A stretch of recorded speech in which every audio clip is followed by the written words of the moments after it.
وفي صحيح مسلم من حديث أبي النضرة بن سعيد الخدري رضي الله تعالى عنه قال قال رسول الله إن الدنيا حلوة خضرة وأن الله مستخلفكم فيها فناظر ماذا تعملون فاتقوا الدنيا واتقوا النساء فإن أول فتنة بني إسرائيل كان في النساء.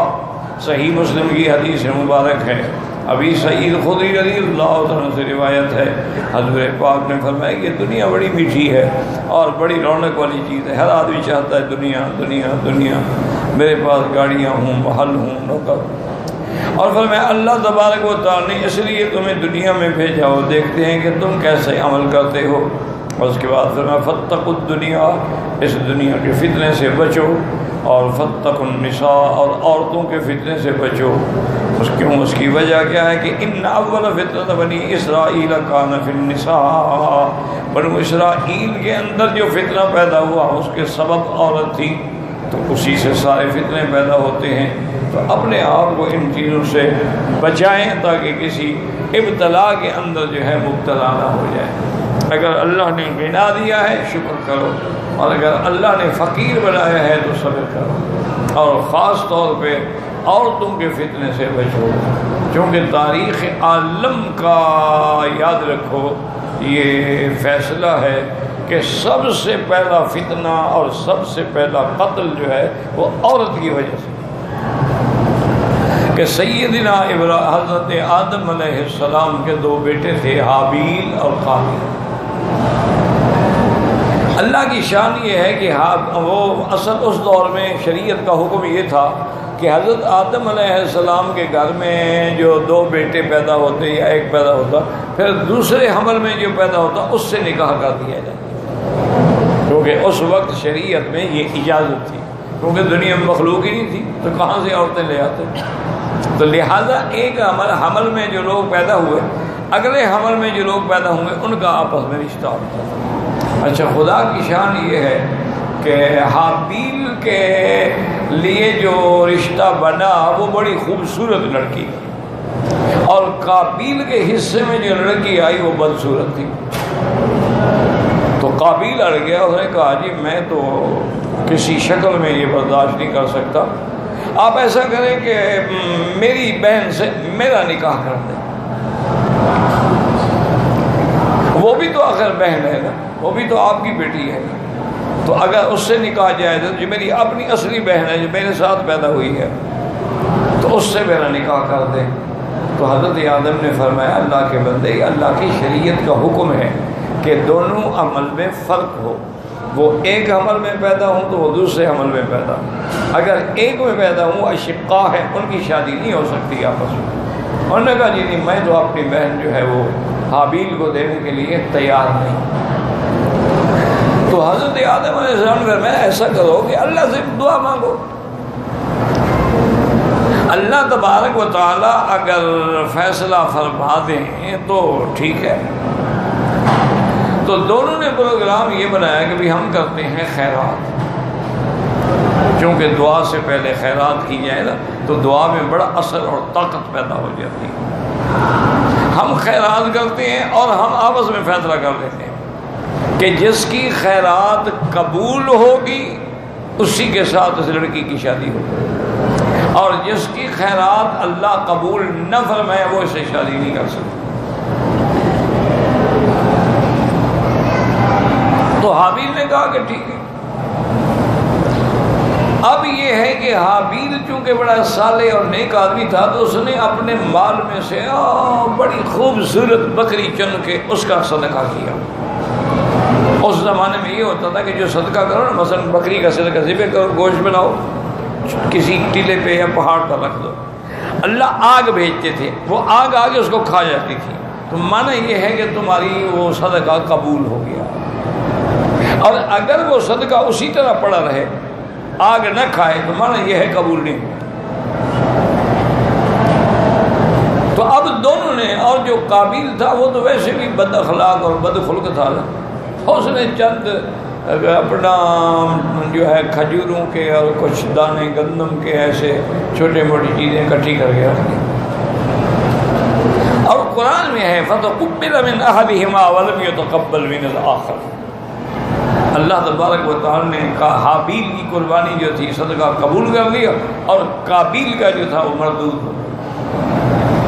اور اسی میں یہ مسئلہ بھی سمجھ لو، یہ حضور صلی اللہ علیہ وسلم رحمت للعالمین کی برکات اور آپ کی امت کے لیے اللہ کی خصوصی رعایت ہے کہ اب اگر ہم خرچہ کریں، صدقہ کریں، نفقہ کریں تو کوئی آگ نہیں آتی، تاکہ ہم پر پردہ پڑا رہتا ہے. قبول ہوا نہیں ہوا اللہ جانتا. ہم نے خیرات کی کیا پتہ قبول بھی ہے کہ نہیں.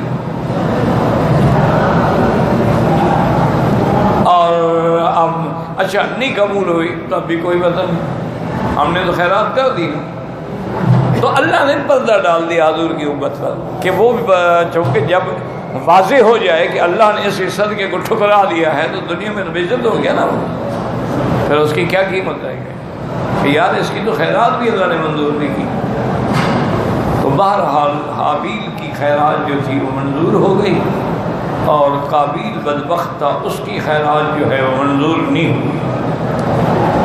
اب جناب یہ ہے کہ قابیل نے حابیل سے کہا کہ دیکھو اب میں نے فیصلہ کر لیا ہے کہ اس لڑکی سے میں شادی کروں. اب میں نے اس کا حل یہ سوچا ہے کہ لَأَقْتُلَنَّكَ، میں تجھے قتل کر دیتا ہوں.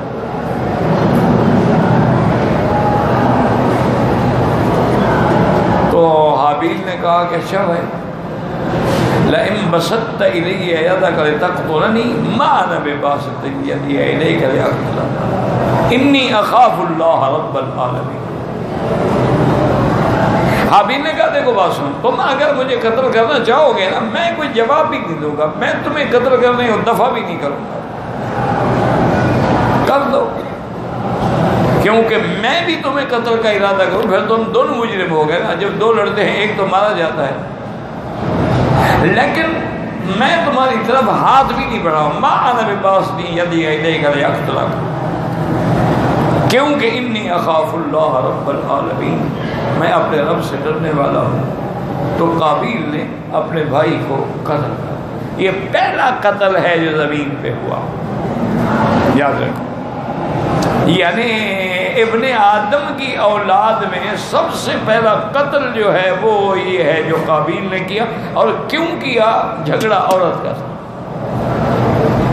لہذا فتنۃ النساء جو ہے نا دعا کرو اللہ بچائے. یہ عورت کا فتنہ ایسا خطرناک ہے کہ اللہ کے اولیاء جو ہیں، بزرگ جو ہیں، صالحین جو ہیں، ذاکرین جو ہیں، قانتین جو ہیں، ان پر کوئی دولت بھی اثر نہیں کرتی لیکن عورت کا اثر ان پر بھی ہو جاتا. یہ عورت ایسی بلا. انا للہ و انا الیہ راجعون.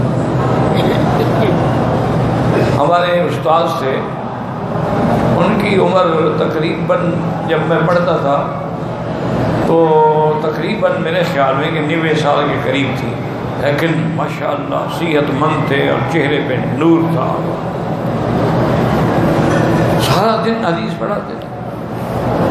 بس بیٹھے ہیں نا فجر کی نماز پڑھ کے تو ٹھیک 12 بجے چھٹی ہوتی تھی اور 12 بجے کھانا کھاؤ، 1 گھنٹہ لیٹ جاؤ، ظہر کی نماز پڑھو، پھر سبق شروع. ہمارے تو 1 گھنٹے کے لیے آتے ہیں، وہ بھی نخرے کے لیے. کوئی آ گیا کوئی نہ آیا، کسی کو کتاب بھول گئی، کسی کو رومال بھول گیا. بس چلو شکر ہے، پتہ نہیں ان کے بعد والے کیسے ہوں گے. یہ بھی شکر ہے کہ چلو کچھ نہ کچھ گزارا ہو رہا ہے نا. تو اب جناب یہ ہے کہ وہ لوگوں کو تعویذ بھی دیتے تھے اور پانی بھی پڑھ دیتے تھے. لیکن ایک خادم تھا، ان کو کہا کہ جب کوئی عورت آئے نا میرے کمرے میں اس کو اکیلا نہیں بھیجا، ہر حال میں اس کے ساتھ تم نے آنا ہے. تو وہ خادم تھا نا حضرت کا، تو خادم کو تو حجت ہوتی ہے نا اپنے استاد سے. اور نے کہا حضرت 90 سال آپ کی عمر ہو گئی ہے، آپ تو اپنی بیوی کے پاس جانے کے بھی قابل نہیں ہیں، تو کوئی عورت اگر آئے گی تو آپ کیا کریں گے؟ انہوں نے فرمایا اللہ کے بندے ان شیطان یحرک، شیطان شہوت پیدا کر کے حرکت دے دیتا ہے اور بڑے بڑے بزرگوں کو اسے برباد کر دیتا ہے۔ خبردار کوئی عورت میرے پاس اکیلے نہ آئے، یہ فتنۃ النساء۔ اسی طرح ایک بہت بڑے عالم نے لکھا ہے کہ شیطان کا بھی فتنہ ہے اور عورت کا بھی فتنہ ہے۔ تو قرآن یہ کہتا ہے کہ ان کیدکن عظیم۔ یوسف علیہ السلام کے بارے میں جب اس کی بیوی نے ساری گیم کھیلی نا جی کہ دروازے بند اور یوسف علیہ السلام بیچارے اکیلے اندر قید کھڑے ہوئے ہیں، سب نگرانیوں کو خادماؤں کو حکم ہے کہ کوئی دروازے پر ناک بھی نہیں کر سکتا جب تک میں خود نہ نکلوں۔ تو پیغمبر تھے، اللہ پاک نے مہربانی کی، انہوں نے کہا معاذ اللہ، اللہ کی پناہ، میں گناہ کروں؟ کیا کہہ رہی ہے؟ حضرت یوسف علیہ السلام دوڑے، دروازے اللہ کی شان سے کھلتے گئے، یہ معجزہ تھا حضرت یوسف علیہ السلام کا۔ اب جناب وہ پیچھے بھاگ رہی ہے اور پکڑ رہی ہے، کھینچ رہی ہے، کیا کر رہے ہو؟ حضرت نے دیکھا ہی نہیں مڑ کے، اور جب وہاں دروازے مین گیٹ تک پیچھے دوڑتی آئی، الفیا سیدہا لدی الباب، خامد آ گیا سامنے۔ اب ایک منٹ میں دیکھو کیسے گرگٹ کی طرح بدل گئی۔ قال ما جزاء من اراد باهلك سوءا الا ان يسجن او عذاب الیم، کہ عزیز اس بندے کی کیا سزا ہے جو تیری بیوی پر ہاتھ ڈالے، اس کی عزت سے کھیلنا چاہے، اس کو جیل میں ڈال دو یا عذاب دردناک دو کہ اسے مجھ پہ ہاتھ ڈالا۔ پہلے عشق کا یہ عالم ہے کہ بھاگ رہی ہے، اب جب خاوند سامنے آ گیا تو اب وہ مجرم بن گیا۔ یہی ہوتا ہے، عشق میں لڑکیاں نکل جاتی ہیں، جب پکڑی جاتی ہیں جناب اور 2-3 چھتر لگتے ہیں تو پھر کہتے ہیں نہیں کوئی عشق مشق نہیں، مجھے تو زبردستی لے گیا تھا۔ یہ آج بھی یہی ہو رہا، ایک منٹ نہیں لگاتی نکاح سے۔ میں کہا یہ تو میں نے اس کو کبھی دیکھا نہیں، کیسا عشق ہے، وہ زبردستی لے گیا تھا۔ تو بہرحال تو حضرت نے جب تحقیق کی تو مجرم بیوی نکلی، تو انہوں نے اس وقت کہا کہ ان کیدکن عظیم، کہ تم عورتوں کا جو مکر ہے نا وہ بہت بڑی بلا ہے۔ یوسف اعرض عن ھذا، یوسف جو چھوڑو اس کو، دیکھو اس مسئلے سے بھی منہ پھیر دو، اور اس سے فرمایا کہ واستغفری لذنبک، اپنے گناہ کی معافی مانگو، انک کنت من الخاطئین، تم مجرم ہو۔ یوسف علیہ السلام مجرم نہیں۔ تو اس لیے علماء نے فرمایا کہ عورت کا مکر عظیم، بہت بڑا، ان کید شیطان کان ضعیفا، شیطان کا مکر کمزور ہے، تو عورت کا مکر تو شیطان سے بھی بڑھ کر ہے۔ ایک بزرگ نے بڑی اچھی تعبیر کی، میں نے کہا حضرت یہ کیسے؟ انہوں نے فرمایا دیکھو اگر شیطان اعوذ باللہ من الشیطان الرجیم پڑھو تو بھاگ جائے گا کہ نہیں؟ بھاگ جائے گا۔ انہوں نے کہا جب تم اللہ اکبر کہو گے بھاگ جائے گا؟ بھاگ جائے گا۔ لا حول ولا قوت الا باللہ العلی العظیم پڑھو تو شیطان ہٹ جائے گا کہ نہیں؟ کہ ذکر اللہ خالصا، جب ذکر اللہ کرو تو شیطان بھاگ جاتا ہے، اور جب ذکر چھوڑ دو تو پھر دل پہ آگے بیٹھ جاتا ہے۔ انہوں نے کہا یہ بات ٹھیک ہے ٹھیک۔ انہوں نے کہا عورت کے لیے تم 100 دفعہ اعوذ باللہ پڑھو وہ نہیں بھاگتی، وہ گلے میں پڑی ہوئی بلا جو ہے نا لاکھ لاحول پڑھتے رہو تو شیطان سے زیادہ قوی ہوئی۔ شیطان تو کمزور ہوا ہے، ڈر کے بھاگ گیا۔ یہ ایسی بلا ہے کہ نہیں بھاگتی۔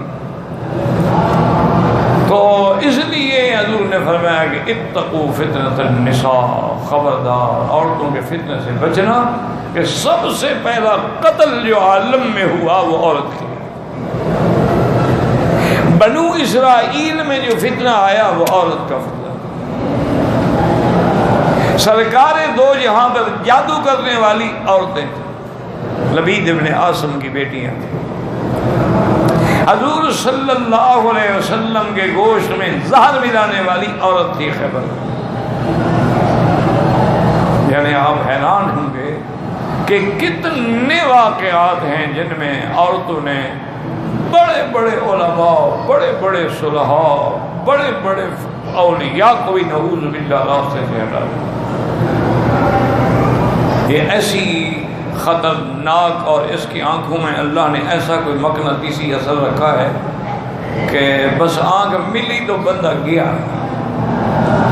اسی لیے حکم ہے نا کل للمؤمنین یغضوا من ابصارہم، آنکھیں بند کر لو، نیچے کر لو، جھکا لو، کیوں اگر آنکھیں نہیں جھکاؤ گے تو پھر فتنے میں پڑ گئے، ابتدا ہو گئی۔